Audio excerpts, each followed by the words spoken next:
নমস্কার।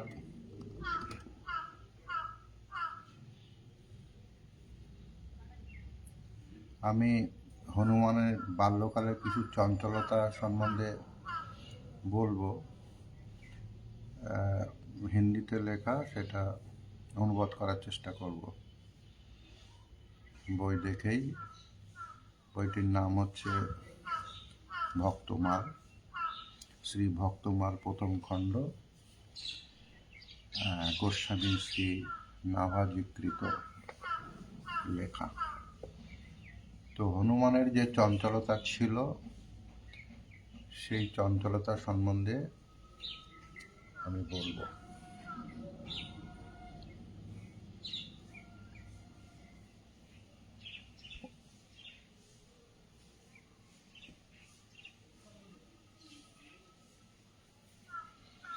हनुमान जी की माता अंजना एक दिन फल लाने के लिए वन में गई। हनुमानेर माता एक दिन बने गेल फल नेওয়ার জন্য।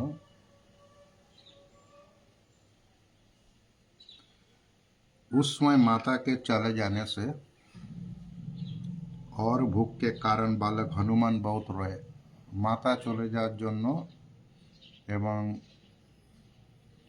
খিদে পাওয়ার জন্য বালক হনুমান কাঁদতে থাকলো। इतने में ही उन्हें जपा कुसुम के समान उदय होता हुआ सूर्य दिखाई दिया। एर मध्य जबाकुशेर मतो সেই হনুমান, বালক হনুমানটি सूर्य को देखते पेल। उसे फल समझकर ये उसकी ओर दौड़े। সেই সূর্যকে ফল ভেবে তার দিকে ধাবিত হলো।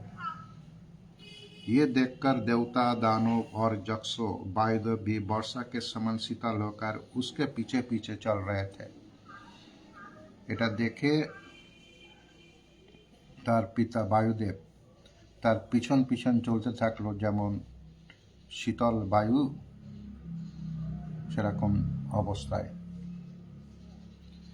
इस प्रकार बालक हनुमान कोई उस दिन राहु भी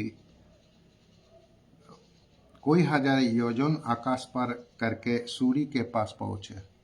তখন কয়েক হাজার যোজন পার হয়ে সেই বালক হনুমান সূর্যের নিকট পৌঁছালো। जिस दिन ये सूर्य को पकड़ने के लिए उछले थे, যেদিন সে সূর্যকে ধরতে ঝাঁপ দিয়েছিল, রাহু भी सूर्य को ग्रासने के लिए चला था। রাহু তখন সূর্যকে গ্রাস করবার জন্য চলেছিল।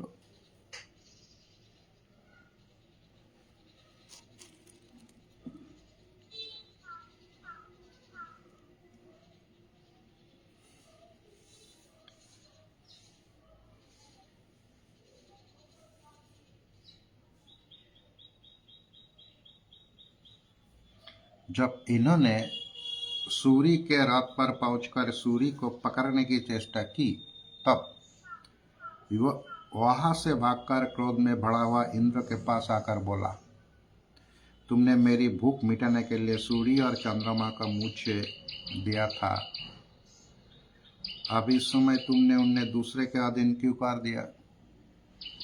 যখন রাহুও সূর্যকে গ্রাস করবার জন্য ছুটছিল, সেই সময়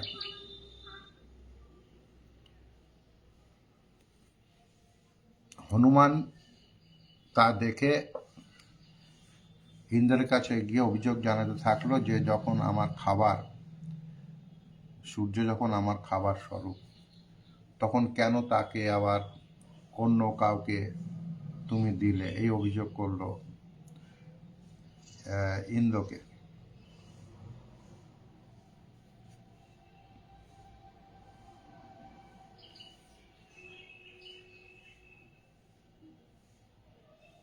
आज मेरा पर्वकाल था, आज हमारी उत्सव दिन छिलो,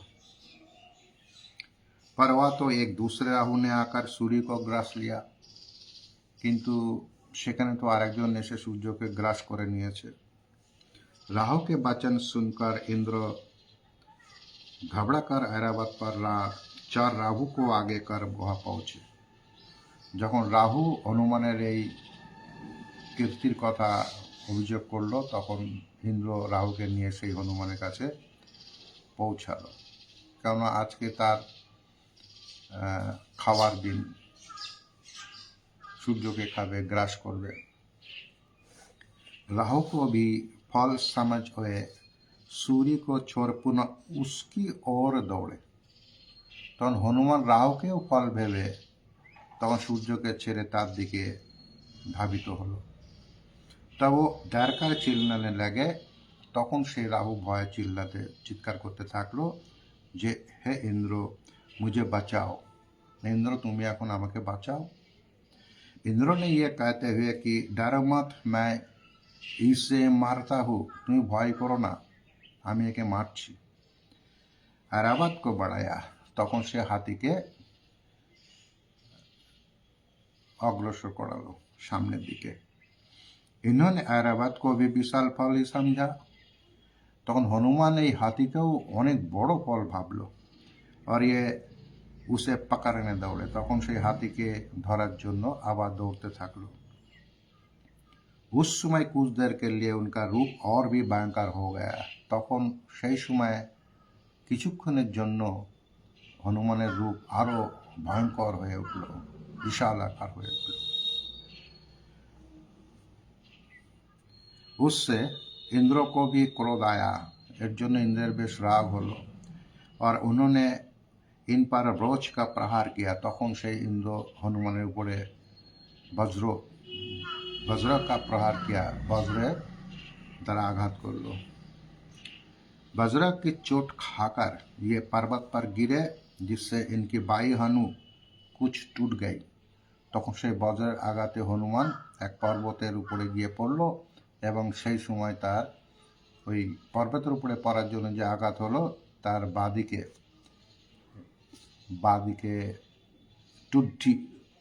ठुड्डी मतलब चिबुक भेंगे जाए। अपने पुत्र को वज्र के आघात से बेबल हो गिरते देख वायुदेव ने उनका गोद में लेकर गुफा में घुसकर समस्त प्रजा के भीतर से अपनी गति समेट ली, जिससे सबको प्राणांत कष्ट होने लगा। তখন হনুমানের পিতা বায়ুদেব যখন দেখছে যে তার পুত্র পড়ে গেছে, তাকে কোলে নিয়ে এক পর্বত গুহার মধ্যে সমস্ত বায়ুকে গুটিয়ে এনে তিনি সেই তার পুত্র হনুমানকে শুশ্রূষা করতে লাগলো। तब देवता को लेकर ब्रह्मा जी सब যখন সমস্ত বায়ুকে সমেট লে, মতলব গুটিয়ে নিল সমস্ত বায়ুকে, তখন সবার প্রাণান্ত কষ্ট হনে লাগা। এই প্রাণ যায়, বায়ু ছাড়া প্রাণ তো থাকে না, টিকে না, কেউ বাঁচবে না। তাই তখন तब देवता को लेकर ब्रह्मा जी पवन देव के पास गए। তখন সমস্ত দেবতাকে নিয়ে ब्रह्मा जी गेलेन সেই पवन देवेर निकट। चरण पर गिरते देख वायु को उन्होंने उठाया और बालक हनुमान जी पर हाथ भी फेरा। তখন ब्रह्मा जी গেছে पवन देव তার শ্রীচরণ কমলে প্রণতি জানাচ্ছে। সেই সময় এটা দেখে ব্রহ্মাজি সেই বায়ুদেবকে উঠালেন এবং তার পুত্র হনুমানের উপরে মাথার উপরে হাত স্পর্শ করলেন। ওই স্वस्थ हो गए। তখন হনুমান সুস্থ হয়ে গেল। আর বায়ুদেব भी प्रसन्न हो पूर्वक सब प्राणियों में संचार करने लगे। যখন দেখলো যে আমার পুত্র সুস্থ হয়ে গেছে, তখন বায়ুদেবও প্রসন্ন হয়ে তখন সে সমস্ত বায়ুকে আবার যেটা গুটিয়ে এনেছিল সব সঞ্চার করতে লাগলো, ছেড়ে দিল। तब वायु का भी प्रिय करने की इच्छा से ब्रह्मा जी बोले। তখন বায়ুকে প্রিয় কথা বলার জন্য ব্রহ্মজি বলল যে ইন্দ্র, অগ্নি, বরুণ, মহেশ্বর আর কুবের हे इंद्र, अग्नि, वरुण, शिव एवं कुबेर, आप सब लोग यद्यपि जानते हैं तो भी मैं आपके हित का बात कहता हूँ। আপনার সমস্ত দেবতা যদিও জানেন তবু আপনাদের উপকারের জন্য আমি বলছি। इस बालक के द्वारा आपके बहुत से कार्य होंगे, এই বালকের দ্বারা আপনার অনেক কাজ হবে আপনাদের। অত বায়ুদেবকে প্রসন্নতা के लिए आप इसे वर दें, সেই জন্য এই বায়ুদেবকে পবনদেবকে প্রসন্নর জন্য আপনারা একে বর দিন। तब इंद्र ने इनके गले में सुनहरे कमल की माला डालकर कहा, তখন ইন্দ্রদেব তার গলায় স্বর্ণমালা দিয়ে বলতে লাগলো, मेरे वज्र से इसकी हनु टूट गई थी, আমার বজ্রের আঘাতে এর চিবুক ভেঙে গিয়েছে। इसलिए इस कपि श्रेष्ठ का नाम हनुमान होगा, সেই জন্য এই कपिराजेर नाम हनुमान হবে। इसके अतिरिक्त मैं इसको वर देता हूँ कि आज से ये मेरे वज्र के द्वारा भी नहीं मारा जा सकेगा। आज থেকে আমি একে বর প্রদান করলাম হনুমানকে যে আজ থেকে আমার বজ্র দ্বারাও একে কখনো সংহার করা যাবে না।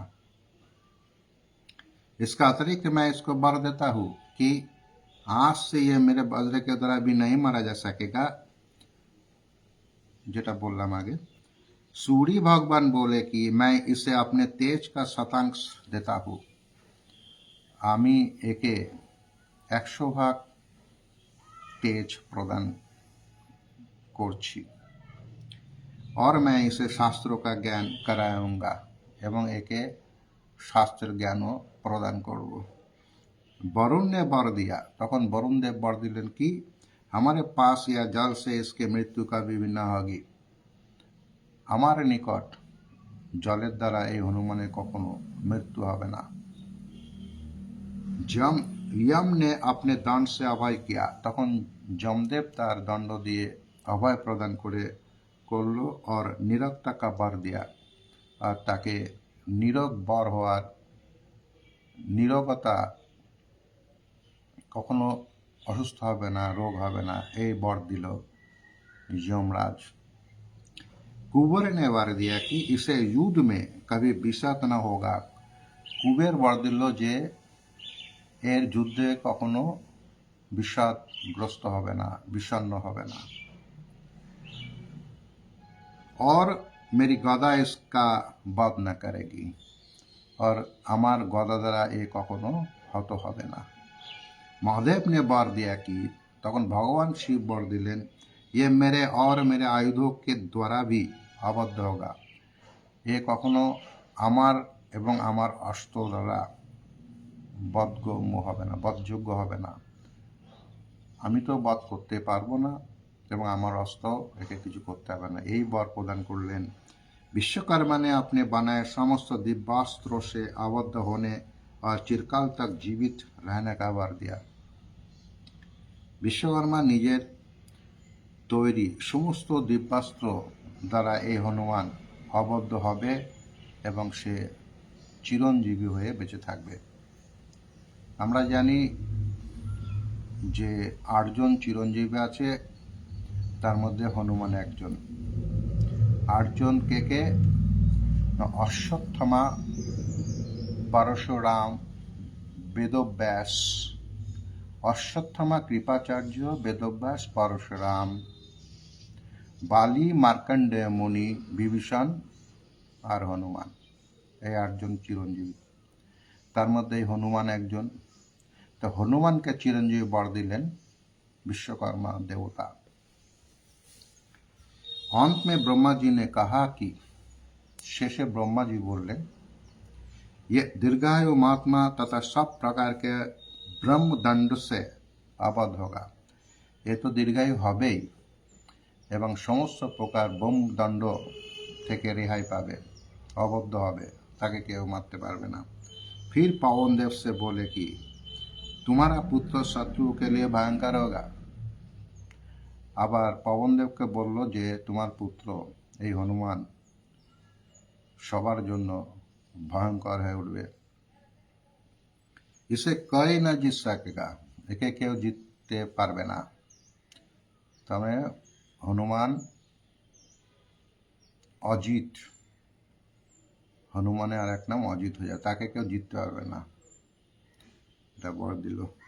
ये इच्छानुसार रूप धारण कर सकेगा, হনুমান ইচ্ছা রূপ ধারণ করতে পারবে, যেমন ইচ্ছা হবে তেমন সেই রূপই ধারণ করতে পারবে। और जहाँ चाहेगा जा सकेगा, যেখানে যেতে চাইবে সেখানে সে যেতে পারবে।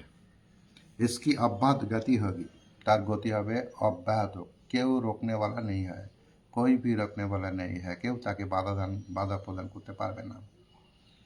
ये बड़ा যশস্বী होगा, এ হনুমান অনেক বড় যশস্বীও হবে।